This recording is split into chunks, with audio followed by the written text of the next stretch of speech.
6 juillet donc, de cette année. Et donc, quelques mots pour clore une journée, ou quelques mots pour couronner une journée. Il y a une envie assez forte de ne pas laisser partir la journée du lundi 5 juillet sans l'avoir marqué par quelque chose, quitte à ce quelque chose soit totalement quelconque et pas du tout singulier, pas du tout intéressant. J'ai envie de dire cette phrase comme ça, intéressons-nous aux mots, et ce qu'ils veulent dire, ou est-ce qu'ils veulent aussi ne pas dire, cacher, et occulter. Alors un peu de cette peut-être une petite chose comme ça qui me reste, le traitement comme ça un peu sur deux faces d'une même réalité ou d'un même champ lexical ou sémantique. En tout cas, peut-être que parce que j'ai entendu le nom de Dolto et simplement un petit transfert dans cet espace un peu, même beaucoup confidentiel, évidemment.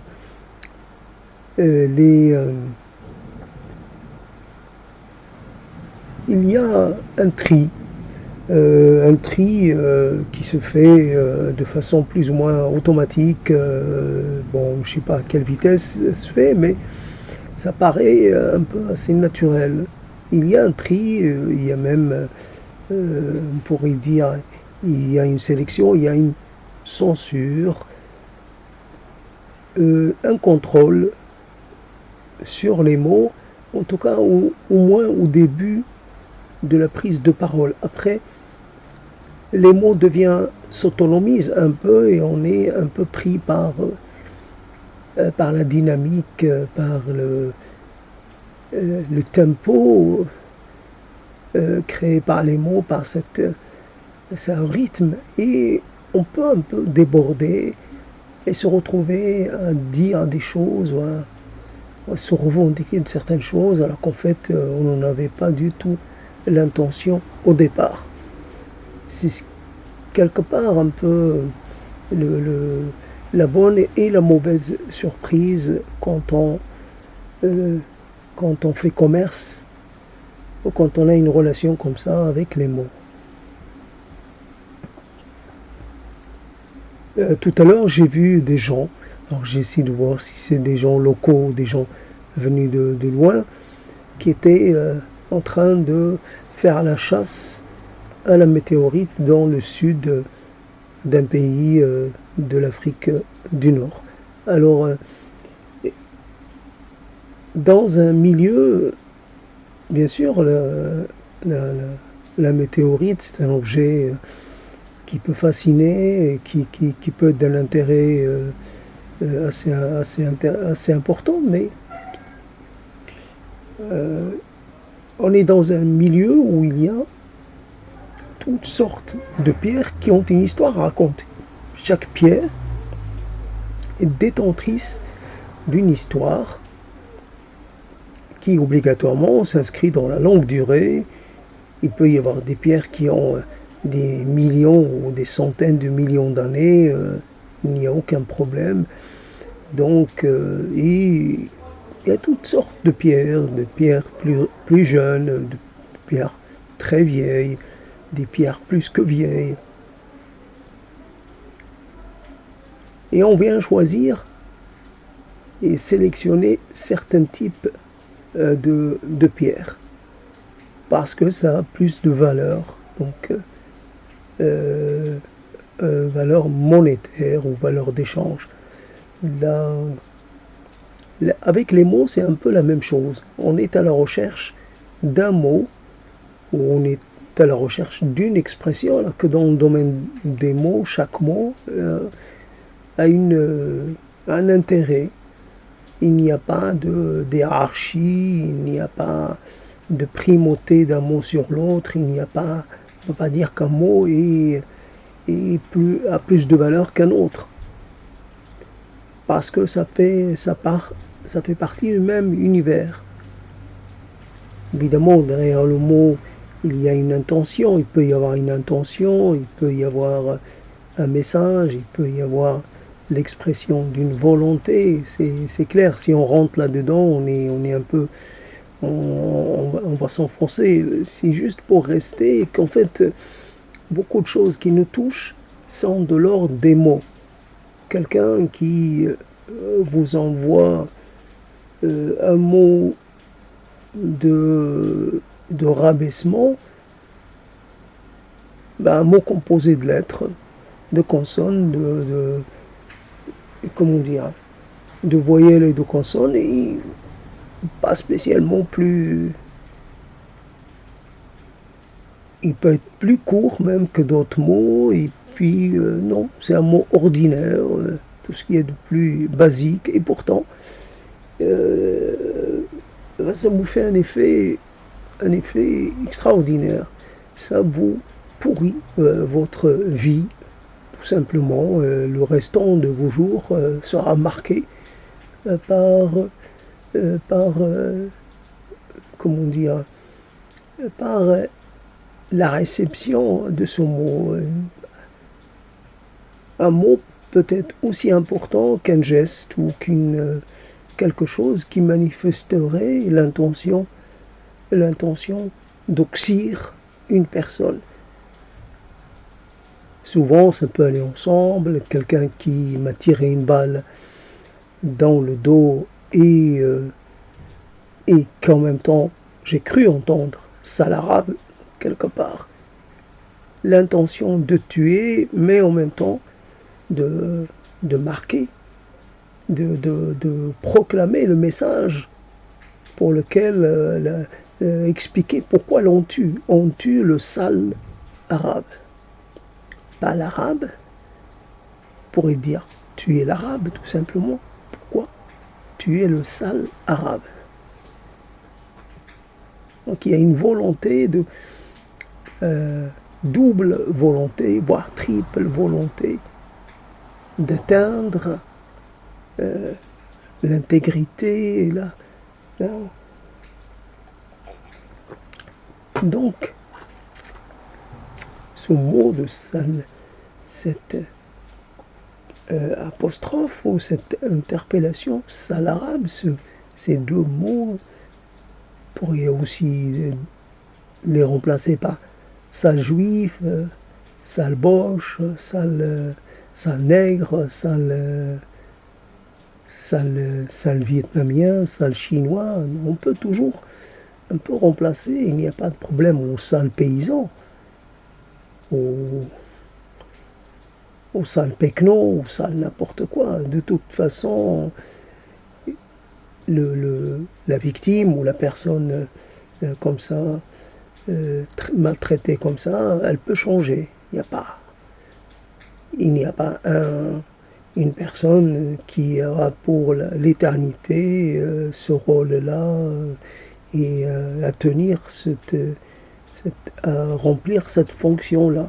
Donc on peut aussi maltraiter un semblable parce qu'il est de conditions inférieures, parce que il est né avec un handicap, sale handicapé, ça se dit pas, mais ça pourrait se dire. Donc on pourrait dire en tout cas, les handicapés, il faudra les empêcher de se reproduire, il faudra les éliminer. Il y a toujours, on peut monter un peu, il y a une gradation. Là on peut dire oui, voilà, donc les inutiles,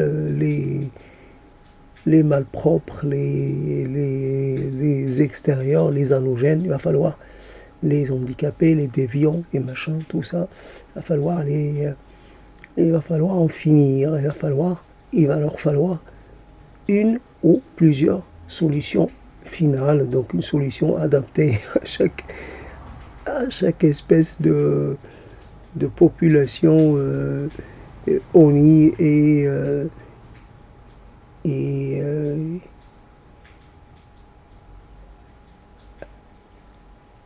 évidemment, quand on n'a pas de mots,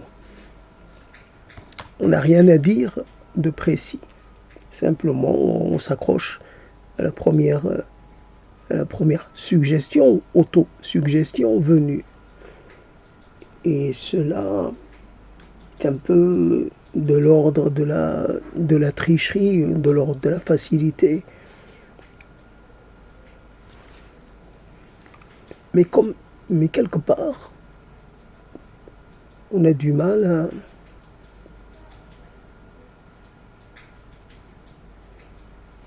je vais me mettre quelque chose dans les oreilles.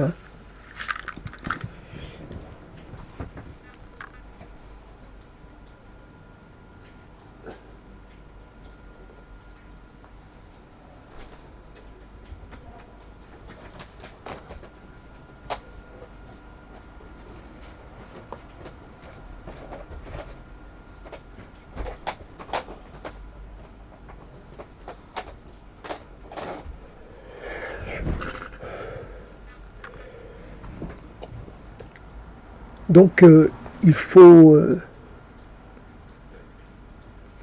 se couper de l'extérieur pour pouvoir parler plus tranquillement, ne pas se sentir oppressé et comme ça avoir un débit plus ou moins un débit assez aisé.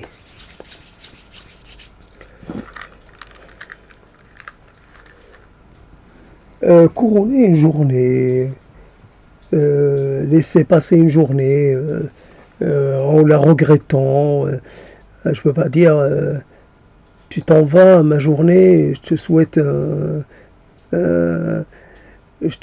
un bon départ, un bon séjour quelque part là où tu vas. Non, c'est fini, la journée du 5 est finie, en tout cas finie pour moi.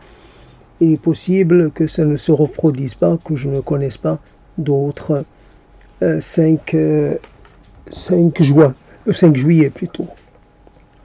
Ça me fait penser au 18 juillet, le Charles, ou le grand Charles, finalement a assisté au 18 juin, et finalement il est parti le 18 juin, continue d'être là, d'exister, sauf que le militaire, l'homme politique n'est plus là. Alors à quoi ça sert de créer des choses ou d'être partie prenante de certaines choses et de les laisser derrière soi? Imaginons l'homme grand, silhouette plus grande que le commun, imaginons-le réduit à un squelette.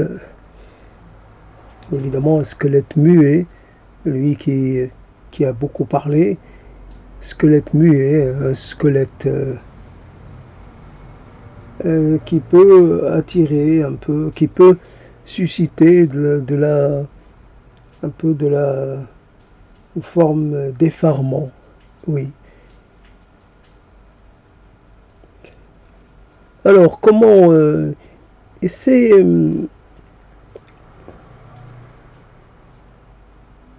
comment parler de l'impuissance, une certaine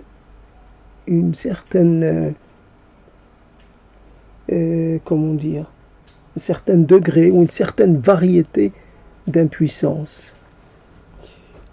Et cette impuissance est là, elle a peu de chances de s'atténuer ou de encore moins de disparaître.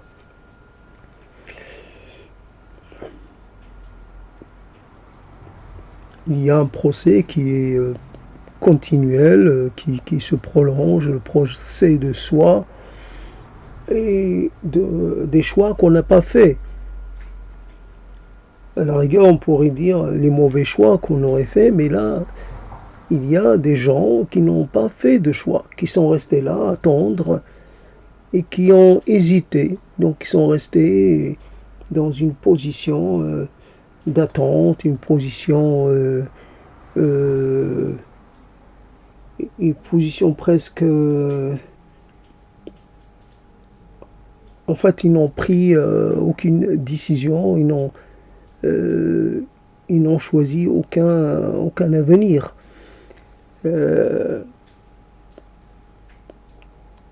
à trop vouloir un peu s'extraire du même et de l'identique et à la volonté de s'extérioriser, d'être à l'extérieur de soi et de ne pas être accroché aux choses qui sont justement, qui vous renvoient à vous-même en permanence. L'autre, celui qui vous est de façon claire et, et, et irréversible, lui voudrait que vous restiez enfermé dans votre monde et que vous ne changiez pas de fonction ou de statut ou de désir ou d'avenir. Vous devez rester dans votre monde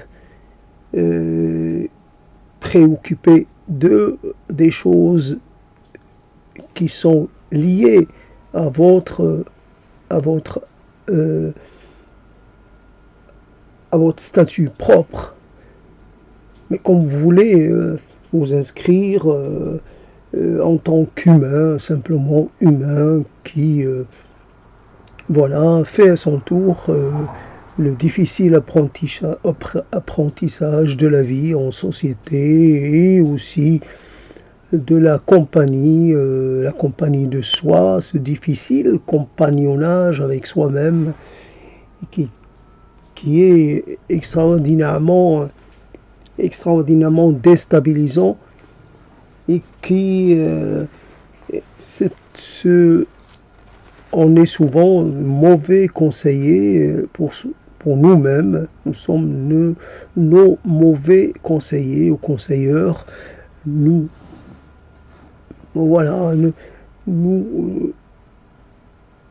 faisons tout pour nous fourvoyer et cela ne semble jamais nous scandaliser ou nous alerter. Je donne l'impression d'être content de moi, d'être satisfait de ce que je suis en train de faire ou de ne pas faire. Alors quelqu'un, tout cela est souvent à mettre en relation, doit être considéré ou entendu dans cette par rapport à cette situation de fin de vie, même si la fin de vie elle pourrait ne pas être aussi proche, mais quelqu'un est mort à 64 ans. Donc quoi 64 ans. Quelqu'un qui a 4 ans, 5 ans de plus que moi, il fait vraiment vieux. Donc pour moi, il y a un horizon, un avenir des plus sombres. Donc il y a une forme d'existence à laquelle je ne suis pas habitué. On pourrait dire une nouvelle façon d'avoir rapport à la temporalité. Il va falloir que j'accélère pour produire quelque chose. Et pourtant, je n'accélère pas, au contraire, je fais comme si j'avais encore 20 ans, 30 ans à ma disposition. Non. Et toujours avec les mêmes capacités physiques et mentales, chose qui n'est pas du tout certaine. Donc, c'est vrai, quelqu'un qui n'avait plus tellement d'avenir politique ou social, étant entendu que ce n'est pas un personnage un personnage exceptionnel, mais quand même. Mais mourir à 64 ans, c'est quand même un peu prématuré. Ce n'est pas très logique. Donc, et ce n'est pas, évidemment, j'ai cherché, ce n'est pas dû à la pandémie actuelle, mais c'est plus dû à quelque chose, à un dérèglement assez classique qui, évidemment, participe à l'effacement de beaucoup de gens. Celui-là, c'est l'ennemi familier, voilà, donc comme certains l'appellent le crabe, évidemment.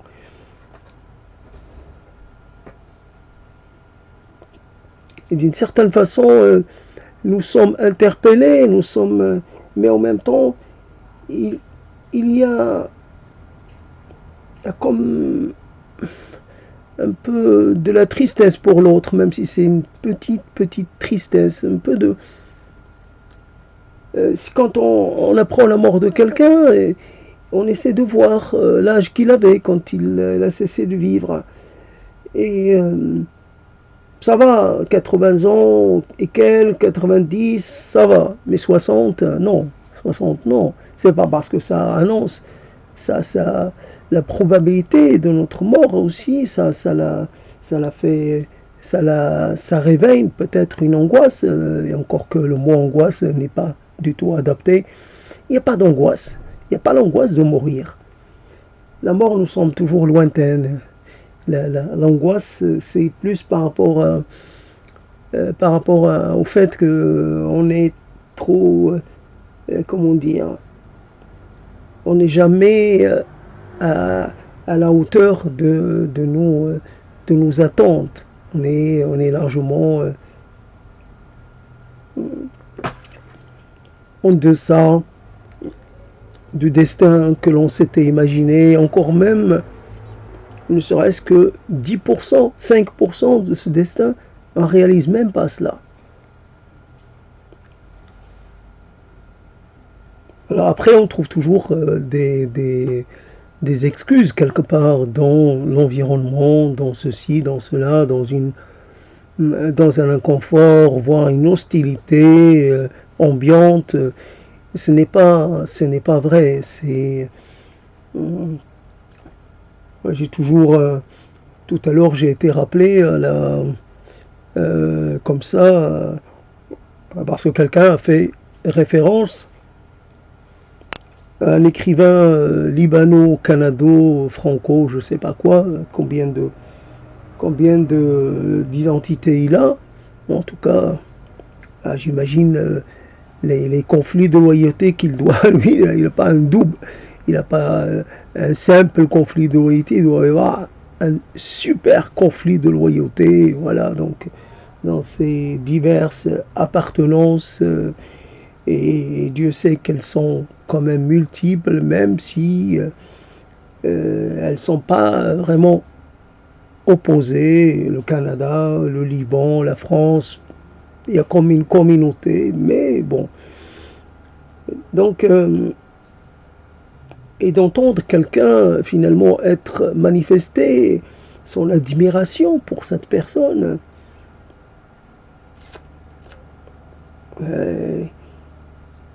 et qu'elle considère comme un maître, comme quelqu'un d'assez extraordinaire. Je ne vois pas, peut-être qu'il est extraordinaire, mais moi aussi je voudrais qu'on me considère comme extraordinaire, mais je ne me donne pas les moyens de le faire. Alors comment trouve-t-il le temps? Et le temps le temps aidant, l'ambiance pour se mettre à écrire, se mettre à la tâche, voilà, essayer de se focaliser sur un projet d'écriture, puisque je ne pense pas qu'il fasse comme moi, qu'il fasse de l'oralité écrite, mais que j'imagine qu'il fait comme classiquement, il a un ordinateur, il tape sur l'ordinateur, voilà. C'est étape A, l'ordinateur. Et quelque part,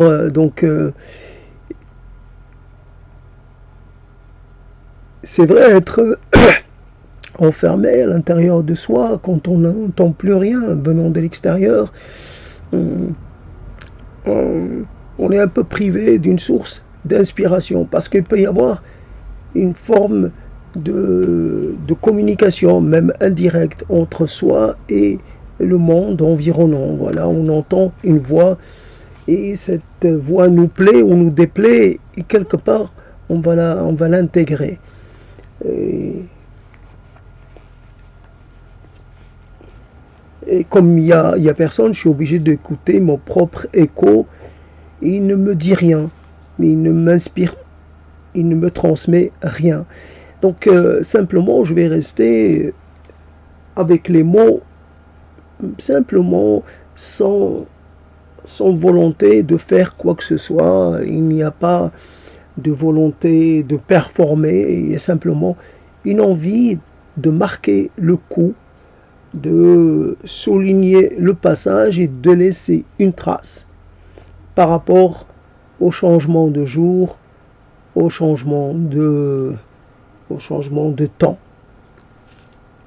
Donc revenir sur l'idée de la temporalité, un peu temporalité lente, temporalité un peu arrêtée même, cette temporalité immobile, un peu comme en situation de stase. Il y a le mouvement est à l'arrêt, les mouvements sont à l'arrêt, tout est à l'arrêt en soi. Alors il y a cette histoire de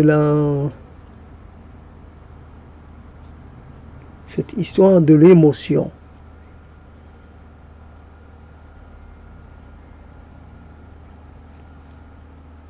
Il y a une sorte de, ce n'est pas vrai, mais pour les besoins de la parole, je dirais, je pourrais quand même le dire, il y a comme un fractionnement, une fracture à l'intérieur de soi, une division, une séparation. Il y a un corps qui est encore un corps émotif, et puis un corps émotif, hors de l'émotion. Un corps qui encore est un peu anxieux, mais un autre qui ne sait plus ce que ça veut dire, l'anxiété, qui s'en fiche totalement.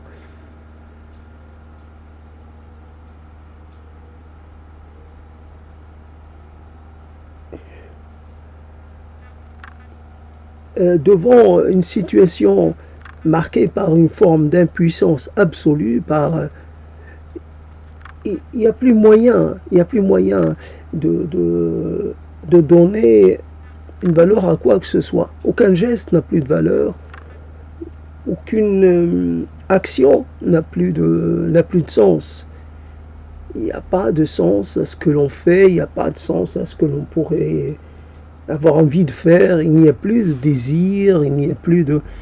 Toujours ce mot de désir, toujours évidemment s'articule avec une personne et quelque part comme un peu comme ces histoires de propriété intellectuelle sur des noms ou sur des concepts. On pourrait dire oui, il y a quelqu'un quelque part à qui ça appartient parce que c'est avec lui que vous avez beaucoup utilisé un mot, un concept ou une notion ou un discours, une parole, et donc quelque part le mot désir est lié à une personne lointaine, une personne disparue, mais il reste ce lien avec ce mot désir, être vide de désir, ne plus avoir de désir pour les choses.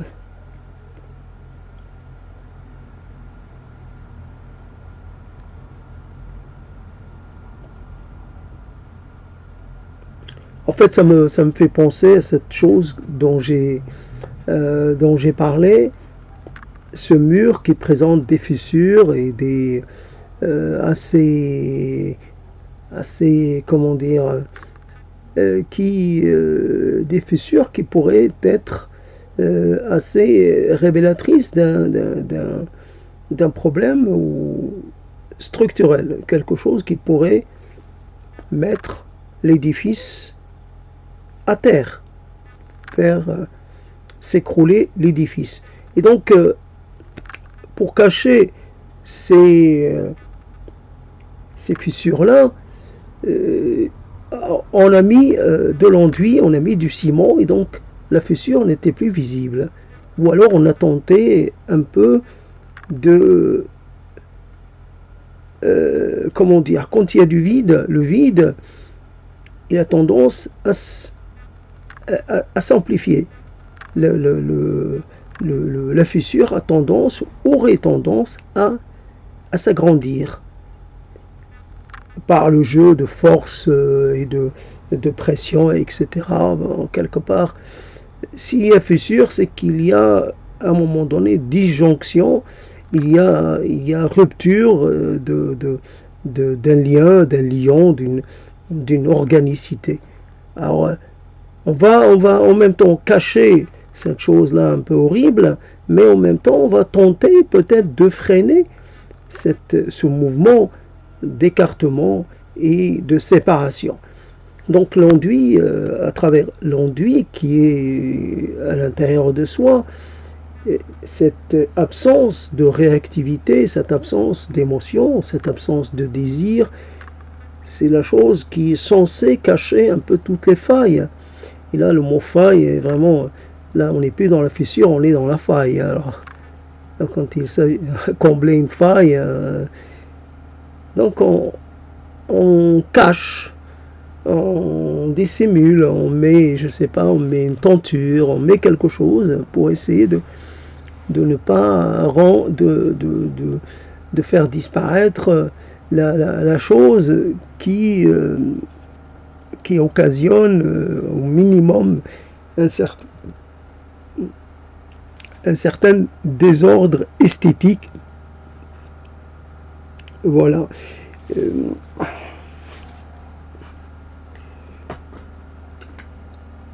Donc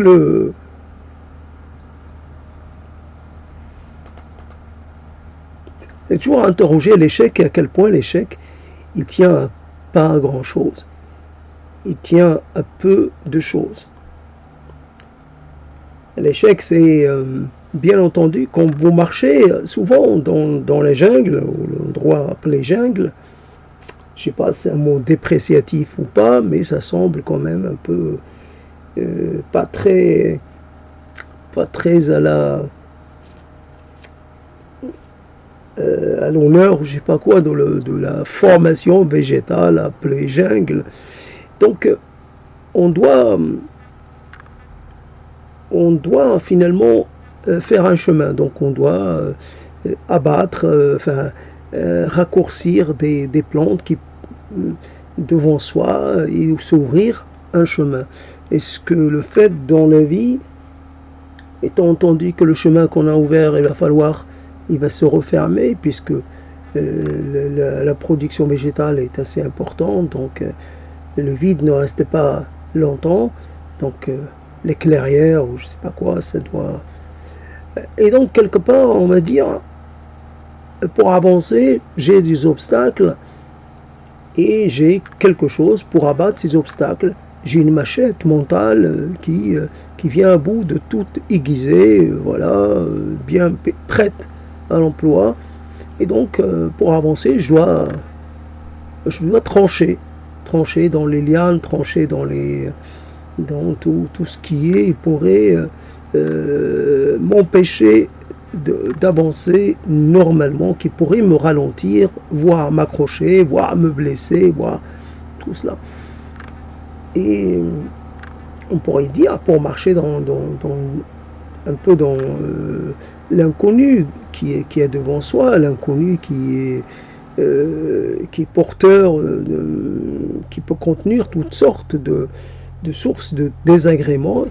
Il faut toujours, il faut jamais cesser d'avancer, il faut jamais cesser d'être prêt à dégager le chemin, à dégager son chemin. Seulement, quelquefois, on a envie d'y aller, mais on imagine que la tâche est immense, et je ne sais pas quoi, et la tâche est hors de nos moyens, et on n'y va pas.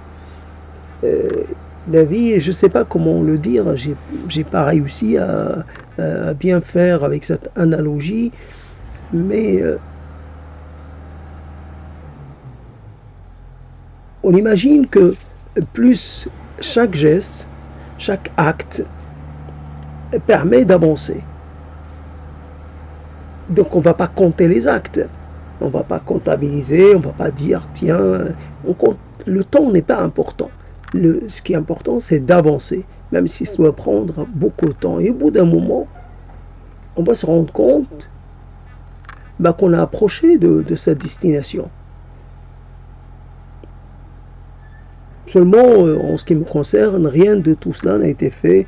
Donc on reste devant quelque chose qui est là, en attente, mais on n'a plus le temps, on n'a plus les moyens, on n'a plus l'envie d'aller un peu entreprendre cette traversée, de l'inconnu, cette traversée de l'hostile, cette traversée du difficile et du presque de l'impénétrable.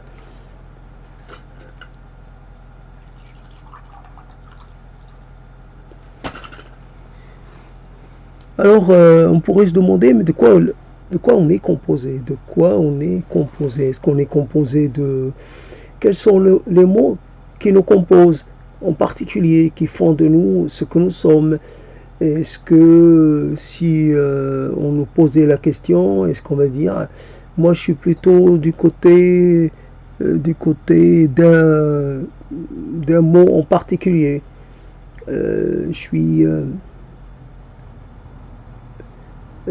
comment je pourrais dire, je cherche à savoir combien il me reste de mémoire sur le disque dur principal pour ne pas avoir à me retrouver devant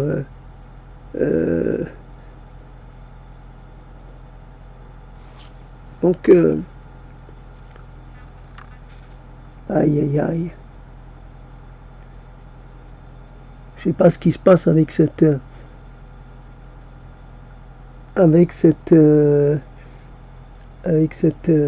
webcam qui bouffe toutes les qui me bouffe tout ce que j'ai comme c'est incroyable, je sais pas ce qui se passe. Oh là là,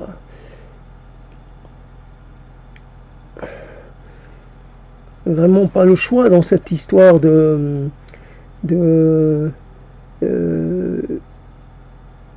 j'ai voulu en fait arranger les choses, finalement je me retrouve avec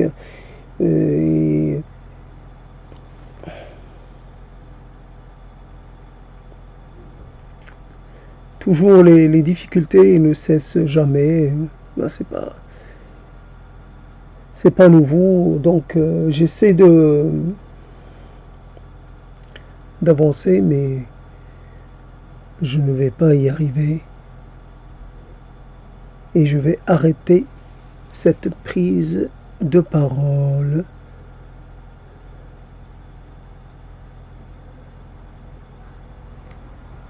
Allez.